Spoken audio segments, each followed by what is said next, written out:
Hello everyone and welcome to crush mathematics. Continue करेंगे हम अपना क्लास 10th का chapter 3 pairs of linear equations in two variable.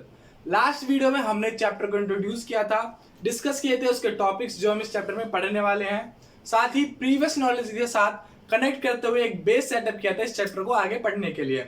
उस video का link description में है, बहुत ही हेल्पफुल वीडियो साबित होगी आपके लिए, उसे जरूर देखिए अगर आपने नहीं देखी है। और कंटिन्यू करेंगे आज representation of linear equations algebraically and graphically. इस चैप्टर में हम लीनियर इक्वेशंस को दो तरह से रिप्रेजेंट करेंगे, एल्जेब्रिकली यानी एक वर्ड प्रॉब्लम को इक्वेशन की फॉर्म में वेरिएबल्स की हेल्प से रिप्रेजेंट करना, दूसरा ग्राफिकली उस इक्वेशन को ग्राफ की हेल्प से एक लाइन की फॉर्म में रिप्रेजेंट करना। तो आज वही रिप्रेजेंटेशन करेंगे। आज की वीडियो आपको हेल्प करेगी एनसीईआरटी की एक्सरसाइज 3.1 को कंप्लीट करने के लिए। तो बिना देरी करें चलते हैं। इन तरह के चैप्टर्स में वर्ड प्रॉब्लम एक मेजर रोल रखती है। इसी चैप्टर की बात करें तो इस चैप्टर में पढ़े जाने वाले मेथड्स आप इजीली प्रैक्टिस के साथ सीख सकते हैं, 2-3 क्वेश्चंस की हेल्प से ही।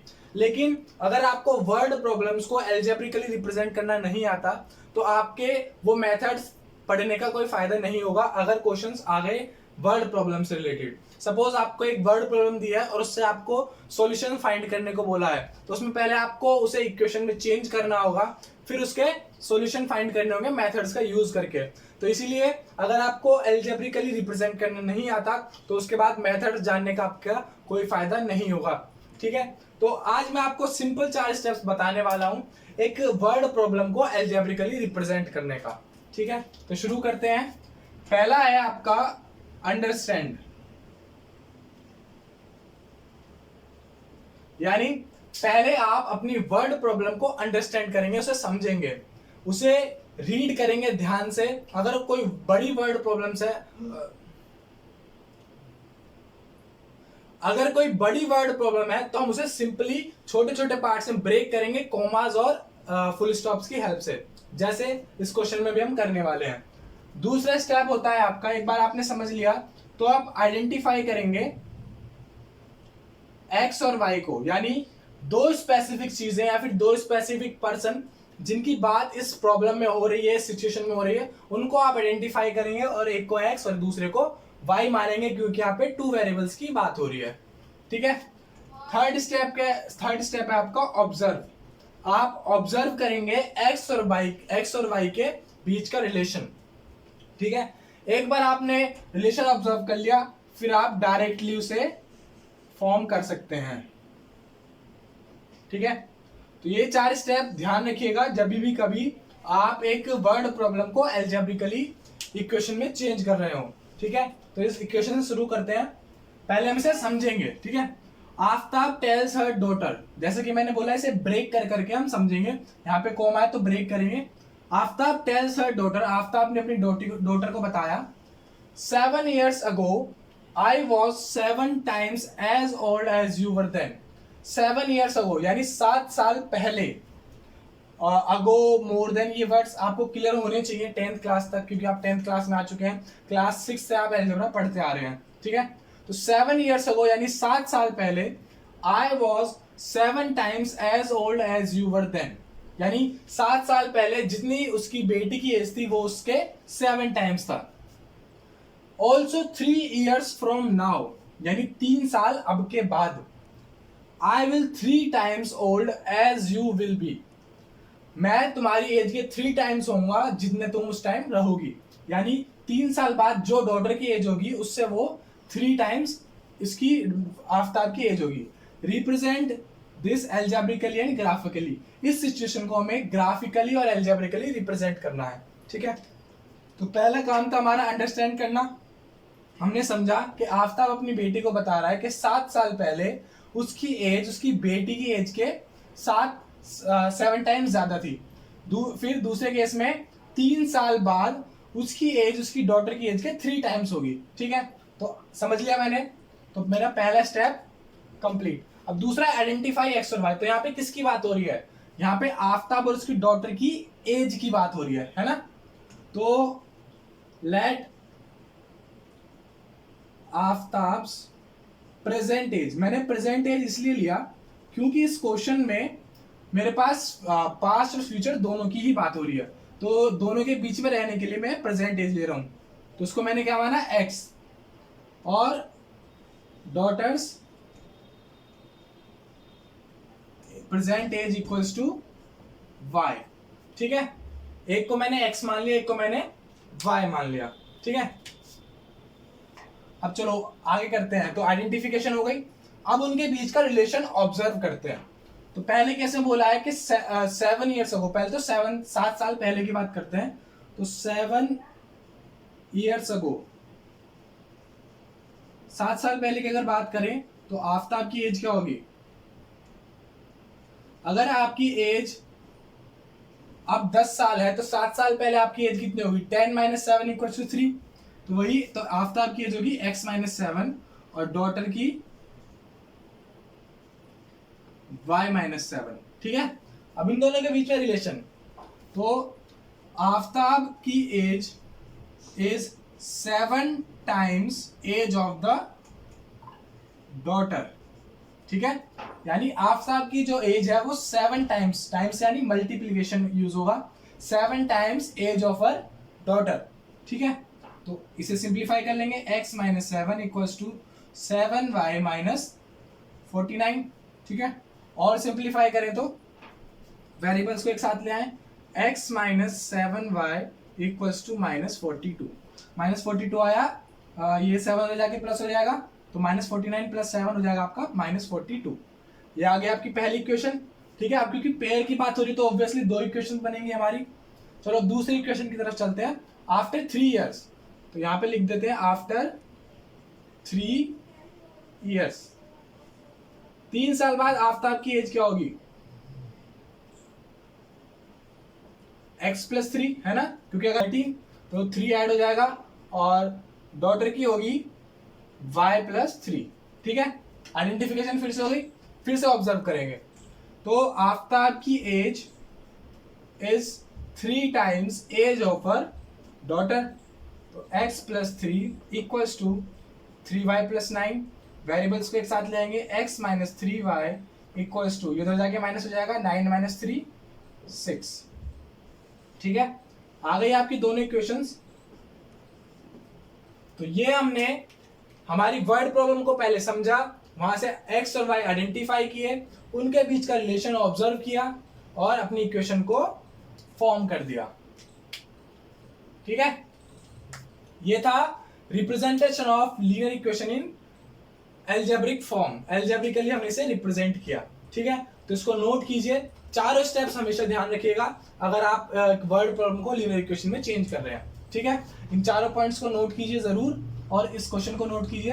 हमने एल्जेब्रिकली रिप्रेजेंट कर दिया, अब हम चलते हैं इसे ग्राफिकली रिप्रेजेंट करने की ओर। ठीक है, तो जो मेरी, क्योंकि मुझे मिटाना होगा तो मैं अपनी 2 इक्वेशंस को यहाँ पे लिख रहा हूँ, x - 7y = -42 और x - 3y = 6। ठीक है, अब इसको नोट कीजिए और चलते हैं ग्राफिकली रिप्रेजेंटेशन की ओर। तो रिप्रेजेंट करते हैं अब इसे ग्राफिकली। ग्राफिकली रिप्रेजेंट करने के लिए सिंपल 2 स्टेप आपको पता होने चाहिए। पहले हम बॉक्स बनाएंगे, फिर उस बॉक्स की हेल्प से हम अपने x और y के कोऑर्डिनेट्स फाइंड करेंगे। ठीक है, जैसे मैं एक बॉक्स बना रहा हूं, एक सिंपल सा सुंदर सा बॉक्स बनाएंगे, उसे 6 पार्ट में ब्रेक करेंगे, एक x और एक y। ठीक है, एक बार x पे 0 रखेंगे, एक बार y पे 0 रखेंगे। ठीक है, तो एट x = 0, जब x 0 होगा तो यहाँ पे 0 रखते हैं, 0 - 7y = -42। ठीक है, तो ये तो 0 हट जाएगा, माइनस से माइनस कैंसिल, 7 6 तो y की वैल्यू कितनी आई? 6। जब x 0 था तो y की वैल्यू आई 6, तो हमारा पहला कोऑर्डिनेट हो गया 0,6। x, y लिखते हैं ना कोऑर्डिनेट्स को, पहले x और फिर y, तो हमारा पहला कोऑर्डिनेट हो गया 0,6। ठीक है, अब एट y = 0। ठीक है, अब y की जगह 0 रखेंगे, तो x - 7 × 0 = -42, तो ये 0 हो जाएगा, x की वैल्यू आ जाएगी -42। ठीक है, तो दूसरा कोऑर्डिनेट हो गया आपका -42, 0। ठीक है, सेम चीज यहीं पर करेंगे,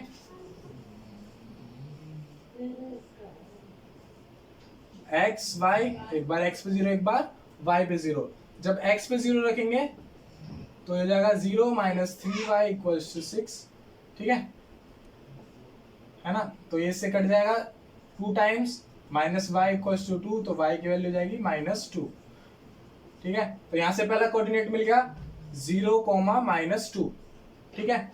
दूसरे कोऑर्डिनेट के लिए at y equals to 0, y की जगह 0 रखेंगे तो x माइनस 0 इक्वल्स टू 6, तो x की वैल्यू कितनी आ गई 6। दूसरा कोऑर्डिनेट हो गया आपका 6, 0, ठीक है। हमारे पास कोऑर्डिनेट्स आ गए। एक बार 0,6 इस इक्वेशन के दो कोऑर्डिनेट्स हैं 0,6 और -42,0 और 0,-2 और 6,0, ठीक है। इन केस अगर 0 से करने पर आपके पास 0 ही आएगा तो उस केस में आप क्या करेंगे, केवल x की जगह 0, 1, 2, 3 आगे पुट करते जाएंगे, ठीक है। मैं इसे मिटा रहा हूं क्योंकि मुझे ग्राफ बनाना है।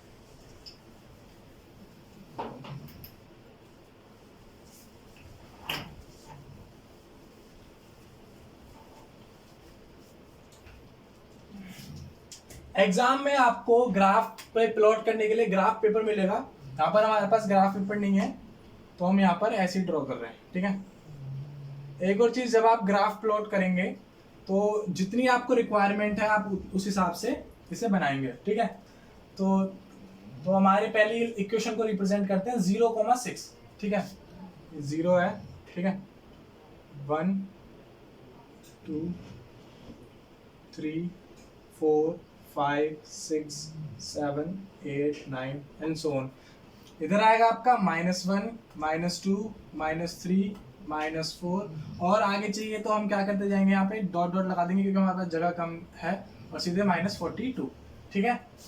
और इसी तरह y पर +1, 2, 3, 4, 5, 6 एटलीस्ट जो हमें चाहिए आप वहां तक तो आप इसे ड्रॉ करिएगा ही, ठीक है। यह है आपका पॉजिटिव x एक्सिस, यह आपका नेगेटिव x एक्सिस, ये आपका पॉजिटिव y एक्सिस और ये आपका नेगेटिव y एक्सिस। ये चीजें डिनोट करना बहुत ही जरूरी है, ठीक है। और यहाँ पे -1, -2, -3, -4, -6 जिस हिसाब से हमारी रिक्वायरमेंट है, ठीक है। अब हमारे कोऑर्डिनेट्स पॉइंट प्लॉट करते हैं, ठीक है। पहले अब इस इक्वेशन का 0,6 यानी x पे 0 और y पे 6, तो ये हमारा 0,6, ठीक है। दूसरा है आपका -42,0 यानी x पे -42 और y पे 0, ठीक है। तो अगर इस इक्वेशन को रिप्रेजेंट करेंगे तो ये बन गई हमारी इस इक्वेशन की लाइन, ठीक है, जो थी x - 7y = -42, ठीक है। अब दूसरी इक्वेशन, इसके कोऑर्डिनेट्स है पहला 0, -2 यानी x पे 0 और y पे -2, ठीक है। और दूसरा है 6,0 यानी x पे 6 और y पे 0, इन दोनों को मीट करेंगे,